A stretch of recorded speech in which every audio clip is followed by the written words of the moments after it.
வணக்கம் bro. Hello hi, எப்படி இருக்கீங்க? எல்லாரும் நல்லா இருக்குன்னு சொல்லுவாங்க. நல்லா இருக்கணும், எல்லாருமே நல்லா இருக்கணும். நான் ரொம்ப நல்லா இருக்கேன். ஸோ நீங்கள் வீட்டை விட்டு வெளில வந்த பிறகு உங்களுக்கு இப்போ எப்படி ஃபீல் ஆகுது? ஆக்சுவலி ஒரு என்ன சொல்கிறது, பிக் பாஸ் முன்னாடி பிக் பாஸ் அப்புறம் சொல்லலாம். இப்போ பிக் பாஸ் போயிட்டு வந்ததுக்கப்புறம் வந்து ரொம்ப ஹாப்பியாக இருக்குது. வீட்டை விட்டு வெளில வந்தாலே எல்லாரும் வந்து விஷயம் சொல்லும்போது ரொம்ப சந்தோஷமாக இருக்குது. அதை தாண்டி வந்து ஏன்டா டே அப்படின்னு போடும்போது இன்னும் ஹாப்பியாக இருக்குது. ஸோ ஏதோ ஒன்று நம்ம அவங்க மனசில் இருக்கோன்ற ஒரு விஷயம் இருக்குல்ல, அதான் என்னோட ட்ரீமாக இருந்துச்சு. எங்கேயாவது இவங்களை கவர்ந்துட மாட்டோமா, அவன் மனசில் போய் மக்களோட மனசில் வந்து நம்ம ஏதாவது இடம் பிடிக்க மாட்டோமான்னு ஒரு ஏக்கம் இருந்துகிட்டே இருந்துச்சு. இன்றைக்கி நான் அதை வந்து நிறைவேற்றிட்டேன்னு எனக்கு ஒரு ஹாப்பி.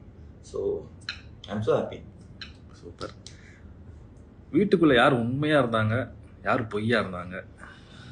இந்த வீட்டில் எல்லாருமே உண்மையாக தான் இருந்தாங்க. பொய்யா இருந்தாங்கலாம் கிடையாது. ஆக்சுவலி எல்லாமே, அது சந்தோஷமாக இருந்தாலும் சரி, சோகமாக இருந்தாலும் சரி, அது கோபமாக இருந்தாலும் சரி, வன்மமாக இருந்தாலும் சரி, எல்லாமே உண்மை தான் இந்த வீட்டில். பொய்யா யாருமே இல்லை. ஸோ எல்லாருமே வந்து ஒரு கேட்குறாங்க உங்ககிட்ட இருந்து, ஏன்டா டேய் அந்த டைலாக மட்டும் உங்ககிட்ட கேட்குறாங்க. ஓகே, ஏன்டா டேய் எப்படிலாம் இருக்கீங்க? ஐயோ, இது நான் சொல்லாமே, அதாவது இப்போலாம் வந்து முன்னே வந்து அங்கே சொல்லிட்டு இருந்தேன், எல்லாருமே என்ஜாய் பண்ணியிருப்பீங்க. இப்போ நான் வந்து எனக்குள்ளே சொல்லிக்கிறேன், என் ஃப்ரெண்ட்ஸ் கிட்ட சொல்லிக்கிறேன். ஸோ கண்டிப்பாக இந்த டைலாக் வந்து உங்கள் எல்லாருக்கிட்டையுமே வந்து போய் சேர்ந்துருக்குன்றது வந்து எனக்கு ரொம்ப சந்தோஷமாக இருக்குது. எல்லோரும் வந்து ஏன்டா டேன்னு சொல்லி ஹாப்பியாக என்ஜாய் பண்ணுங்க. ஸோ பூர்ணிமா கிட்ட பேசுனீங்களா அப்படின்னு கேட்டிருக்காங்க. பூர்ணிமா கிட்ட உண்மையை சொல்லணும்னா பேசல. அது வந்து அது தெரிஞ்சிருக்கும்ல, சில விஷயங்கள் வந்து இட் வில் டேக் டைம். அங்கே இருக்கும்போது சில கோவங்கள் இருக்கும் அந்த வீட்டில். எப்படி சொல்கிறது, என்ன சொல்கிறது, சில முரண்பாடுகள், லைக் கருத்து வேறுபாடுகள் அப்படி இருக்கும், சண்டைகள் இருக்கும்.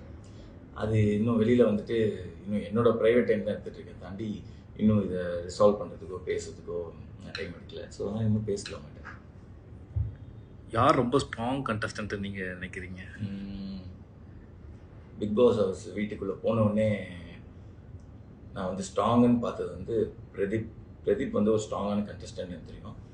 அதுக்கப்புறம் வந்து மாயா, அவங்க ஸ்ட்ராங் கண்டஸ்டன்ட்டு. அதுக்கப்புறம் வைல்ட் கார்டு வந்ததுக்கப்புறமே தினேஷ் ப்ரோ, அவர் ஒரு ஸ்ட்ராங் கண்டஸ்டன்ட்டு. விசித்ரா மேம், அவங்களும் ஸ்ட்ராங் கண்டஸ்டன்ட் தான். தாண்டி வந்து ஆக்சுவலி எல்லாருக்குமே ஒரு இண்டிவிஜுவல், அவங்க ஒவ்வொரு விஷயத்தில் வந்து அவங்க ஸ்ட்ராங் தான். இவங்க ரொம்ப நோட்டபுளாக இருந்தாங்க. இவங்களுக்கு at least they know how to move the, like ஒரு காயின் எப்படி மூவ் பண்ணணும்னு தெரியும். சில விஷயங்களை வந்து இந்த கார்ட்ஸ் எப்படி சேஞ்ச் பண்ணுறதுன்னு தெரியும். ஸோ ஸ்ட்ராங் கண்டஸ்டன்ட் தான் இவங்க எல்லாருமே சொல்லுவாங்க. அர்ச்சனா கூட ஸ்ட்ராங் தான்.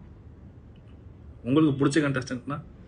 எனக்கு அங்கே நிறைய பேர் பிடிக்கும். லைக் மணி எனக்கு பிடிக்கும், ரவீனா பிடிக்கும், அப்புறம் தினேஷ் ப்ரோ பிடிக்கும், அர்ச்சனாவும் பிடிக்கும். அர்ச்சனாகிட்ட என்னன்னா ஒரு நல்ல ஒரு குணம் இருக்குது. ஷீ வில் லைக் ஒரு கேர் கொடுப்பாங்க. ஸோ அதை நான் வந்து வெளியில் வந்து நிறைய புரிஞ்சுக்கிட்டேன். பிகாஸ் அங்கே இருக்கும்போது என்னோடய விஷயம் தாண்டி சில விஷயம் நடக்காதில்ல. இங்கே வெளியில் வந்து நான் சில வீடியோஸ் பார்க்கும்போது, கிளிப்பிங்ஸ் பார்க்கும்போது she is very nice. So இந்த மாதிரி சில கேரக்டர்ஸ் எனக்கு கூல் சுரேஷனை ரொம்ப பிடிக்கும். ஏன்னா பிகாஸ் எனக்கு பிகினிங்லேருந்து ஒரு சப்போர்ட் ஃபேக்டராகவே இருந்தார் அவர். அவர்கிட்ட நம்ம என்ன வேணால் பேசலாம், ஜட்ஜ் பண்ண மாட்டார். அதை தாண்டி வந்து கரெக்டான ஒரு கைடன்ஸ் ஒன்று கொடுப்பாரு. வேணாண்டா, வேணும்டா, இது பேசாதன்னு ஒரு விஷயம் சொல்லுவார். ஏன்னா எல்லா வாட்டியுமே நம்ம கரெக்டாக இருக்க முடியாதுல்ல. ஒரு பேட் டே, ஒரே ஒரு நாள் வந்து வாழ்க்கையை மாற்றி போடும். ஸோ இந்த ஒரு விஷயத்துக்கு வந்து அங்கே யாராவது ஒரு ட்ரஸ்ட் வர்த்தி அப்படின்னா நான் கூல் சுரேஷன் நான் சொல்லுவேன். ஸோ இந்த மாதிரி இவங்கெல்லாம் வந்து என்னோட குட் புக்ஸில் பயங்கரமாக இருக்காங்க. சூப்பர். ஸோ பிபி வீட்டில் நீங்கள் கற்றுக்கிட்ட ஒரு விஷயம்? கற்றுக்கிட்டேன், நிறைய விஷயம் கற்றுக்கிட்டேன். ஆக்சுவலி அது ஒரு பயங்கரமான ஒரு விஷயங்க. இந்த இந்த உலகத்தில் இந்த மக்களோட வாழ்கிறதுக்கு வந்து ஒரு சரியான ஒரு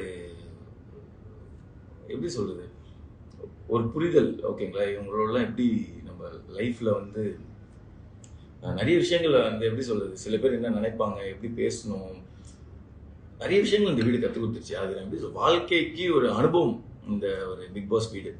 ஸோ நான் வந்து இப்போலாம் கோவமே படுறதில்லை. ஸோ அங்கே வீட்டில் பார்க்கும்போது பையன் என்ன அவ்வளோ கோவப்படுறான் அப்படின்னு. இதுதான் நான் கோவப்பட மாட்டேன். பட் அங்கே வந்து அங்கே தெரில, அது ஒரு ஒரு ஒரு விஷயம் அங்கே நம்மளை கேள்வி கேட்டுட்டே இருக்கும்போது ஒரு கோவம் ஒன்று வரும். ஆனால் இப்போ வந்து நான் கோவமே படக்கூடாது, சில்லாக இருக்கணும் அப்படின்னு. பட் கோவப்படாமல் இருக்க முடியாது, எங்கேயாவது ஒரு இடத்துல கோவப்பட்டுருவோம்.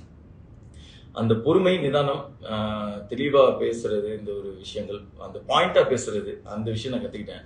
எல்லாத்துலேயும் வந்து பாயிண்டாக பேசுவாங்க அங்கே, அந்த வீட்டில் எல்லாருமே பாயிண்டாக பேசுவாங்க. ஸோ அந்த விஷயங்கள் கற்றுக்கிட்டேன். அதை தாண்டி உண்மையாக இருந்துட்டால் பிரச்சனை இல்லை, அதை நான் கற்றுக்கிட்டேன். உண்மையாக இருந்துருவோம், என்ன தோணுதோ அதை பேசிடுவோம், அந்த விஷயம்.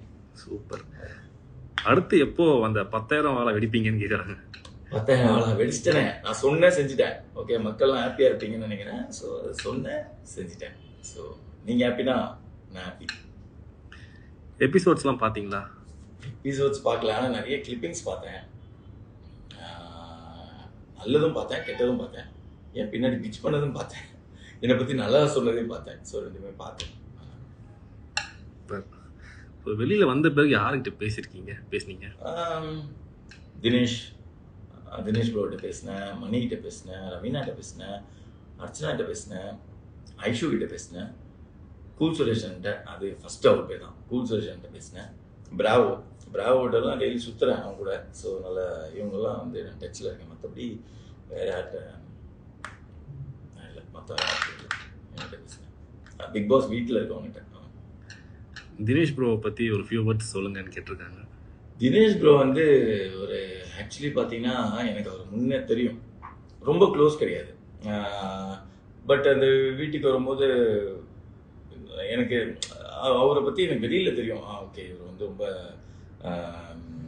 ரஃப் அண்ட் டஃப்பான ஒரு ஆளுன்ற மாதிரி நான் கேள்விப்பட்டிருக்கேன். பட் மீடியா சர்க்கிளில் நம்மளுக்கு தெரிஞ்சனால, பட் ஒரு க்ளோஸ் கனெக்ஷன்லாம் எதுவுமே கிடையாது. இந்த வீட்டுக்குள்ளே அவர் வரும்போது என்னடா இது, இவர் வேறு உள்ளே விட்டாங்க, இவர் வேறு ஏதாவது வச்சு செய்வாப்படியே அப்படின்னு ஒரு தாட் ப்ராசஸ் இருந்துச்சு நான் கேள்விப்பட்ட வரைக்கும். ஆனால் he has a very good art, like நல்ல மனசு இருக்குது. எனக்கு வந்து ஒரு எண்ட்லலாம் பார்த்தீங்கன்னா எங்களோட காம்போ ஒரு ட்ரியோ அப்படின்னு சொல்லுவாங்க, இல்லை 3 பேர், நான், மணி, தினேஷ் ப்ரோலாம் வந்து ஃபன் பண்ணியிருப்போம். ஸோ அவர்கிட்டே ஒரு நல்ல மனசு இருக்குது. Is a nice person. அது சில பேர் அதை புரிஞ்சுக்க மாட்டாங்க, but is a nice person. Actually எனக்கு அவர் ரொம்ப பிடிக்கும். அதை தாண்டி அவர் என்ன தோணுதோ அதை பேசிடுவார். ஸோ ஸ்ட்ரெயிட் ஃபார்வர்ட், இன்னும் தெளிவாக பேசுவார். ஸோ அது ஒரு விஷயங்கள், இதெல்லாம் அவரோட பாசிட்டிவ் குவாலிட்டிஸ். அதெல்லாம் சிறப்பு. டிக்கெட் டு ஃபினாலே டாஸ்கில் உங்கள் கையில் டிக்கெட் கிடைச்ச பிறகு உங்களுக்கு எப்படி ஃபீல் ஆச்சு? ஆக்சுவலாக அந்த டாஸ்க் தாங்க எனக்கு டேர்னிங் பாயிண்ட். ஆக்சுவலி அந்த டாஸ்க் வந்து ஒவ்வொரு டாஸ்க்கை நான் வின் பண்ணும் போதும், ஒவ்வொரு நாளும் நான் வின் பண்ணும்போது எனக்கு வந்த எதிர்ப்புகளும் வந்து பயங்கரம். ஆனால் அதெல்லாம் வந்து கடந்து நான் அந்த டிக்கெட்டு ஃபினாலே அந்த டாஸ்க் அந்த ஒரு டிக்கெட்டை வாங்கும்போது பயங்கரமான ஹாப்பி. ஒரு ரெட் கார்பெட்டில் எனக்கு ஒன்று கொடுத்தாங்க. லைக் ஒரு ரெட் கார்பெட்டில் போய் அந்த காயின் நான் எடுத்து அந்த பாயிண்ட்ஸ் எல்லாம் உள்ளே வைக்கும் போது டிக்கெட் டக்குன்னு வந்துச்சு அந்த மூமெண்ட். அப்புறம் கமல் சார் வந்து விஷ்ணு அப்படின்னு சொல்லும்போது, சார் தேங்க்யூ சார் அப்படின்னு சொல்லுவோம். அந்த மூமெண்ட் எல்லாமே வந்து இன்னும் என் கண்ணிலே இருக்குது, மறக்கவே முடியாது. இந்த பிக் பாஸ் சீசன் 7 வந்து இந்த டிக்கெட் டு ஃபினாலே வந்து ஒரு நோட்டபிள் ஒரு செம்ம மூமெண்ட்ல. ஸோ அது நான் வந்து அந்த மூமெண்ட்டில் நான் இருக்கேன்னும் போது எனக்கு ரொம்ப ஹாப்பியாக இருக்குது. ஸோ யாரும் மக்கள்லாம் மறக்க மாட்டாங்க என்ன தான். விஷ்ணு ப்ரோ, நீங்கள் ஹீரோவாக நடிக்கும் போது எந்த ஆக்ட்ரஸ் வேணும்ட்டு நீங்கள் சூஸ் பண்ணுவீங்க? நான் ஹீரோவாக நடிக்கணும்னு தான் ஆசைப்படுறேன். ஆக்ட்ரஸ் நான் சூஸ் பண்ணுற அளவுக்குலாம் கிடையாது. ஸோ நல்ல கதை, அந்த கதைக்கு ஏற்ற ஹீரோயின் இருந்தாலே ஓகே தான். எல்லாருமே நல்ல லைக் இவங்க தான், இவங்க கூட தான் நடிக்கணும், அவங்க கூட தான் நடிக்கணும்லாம் கிடையாது. பட் எனக்கு ட்ரீம், அதாவது என்னோட க்ரஷ் அப்படின்னு நீங்கள் சொன்னீங்கன்னா ரஷ்மிகா மந்தனா வந்து எனக்கு ரொம்ப பிடிக்கும். இதெல்லாம் ரொம்ப ஓவராக இருக்கும், பட் சும்மா மக்களே கொச்சிக்காதீங்க, எனக்கு ரொம்ப பிடிக்கும் தான் சொன்னேன். அப்புறம் வேறு யார் பிடிக்கும்? இங்கே வந்து மிர்னால் தாக்கர் இப்போது ரீசெண்டாக அவங்களுக்கு பிடிக்கும். அது எல்லா ஹீரோஸுமே ஓகே தாங்க, எனக்கு பிடிக்கும். பட் எனக்கு இவங்க 2 பேர் வந்து ரொம்ப ஒரு க்ரஷ், ரீசன்ட் க்ரஷ். சிறப்பு. ஸோ பெரிய ப்ராஜெக்டில் தியேட்டரில் உங்களை எப்போ பார்க்கலாம்? மிக விரைவில்.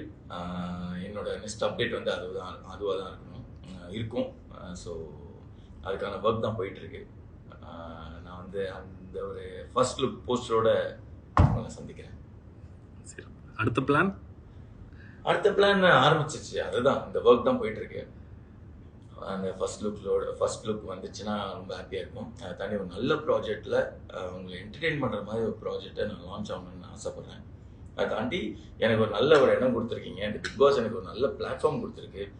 பாசிட்டிவாக இருக்கேன், பாசிட்டிவான கமெண்ட்ஸ் இருக்குது, மக்கள் வந்து என்னை பாசிட்டிவாக லைக் என்னை ரிசீவ் பண்ணிட்டாங்க. இதெல்லாம் ரொம்ப ஹாப்பியாக இருக்குது. அதை தாண்டி வந்து எனக்கு ஆர்கானிக்காக இவ்வளோ பேர் எனக்கு சப்போர்ட் பண்ணுறது, எனக்காக விஷ் பண்ணுறது எல்லாமே எனக்கு வந்து ஒரு க்ளவுட் நைன், ஒரு சந்தோஷமான ஒரு மூமெண்ட் என் லைஃப்பில் இப்போது இந்த பீரியட். இதுக்கு நான் உங்கள் எல்லாருக்கும் தான் தேங்க் பண்ணணும். ஃபஸ்ட்டு நான் வந்து Vijay TV, hot star, Endemol, அதை தாண்டி வந்து மக்கள் எனக்காக ஓட் போட்டு 105 நாள் எங்கள் வீட்டுக்குள்ளே வச்சுருந்துருக்கீங்க. கண்டிப்பாக நான் உங்களை என்டர்டெயின் பண்ணியிருப்பேன். எங்கேயாவது ஏண்டா டேலாம் பயமாயிட்டு. ஸோ அதனால் வந்து இட்டு இல்லை, லைக் உங்கள் மனசில் ஒரு அங்கே ஒரு நல்ல ஒரு மொமெண்ட் ஒன்று கொடுத்துருக்கேன். நல்ல ஒரு வார்த்தையை வந்து உங்கள் மனசில் ரிஜிஸ்டர் ஆகிற மாதிரி கொடுத்துருக்கேன். அது எனக்கு ரொம்ப சந்தோஷமாக இருக்குது. So thanks. ஆக்சுவலி நான் தான் உங்களுக்கு தேங்க் பண்ணணும். ரொம்ப தேங்க்ஸ். எனக்கு இப்படி ஒரு இடம் கொடுத்ததுக்கு ரொம்ப ரொம்ப நன்றி. நன்றிகள். யா, தேங்க்யூ.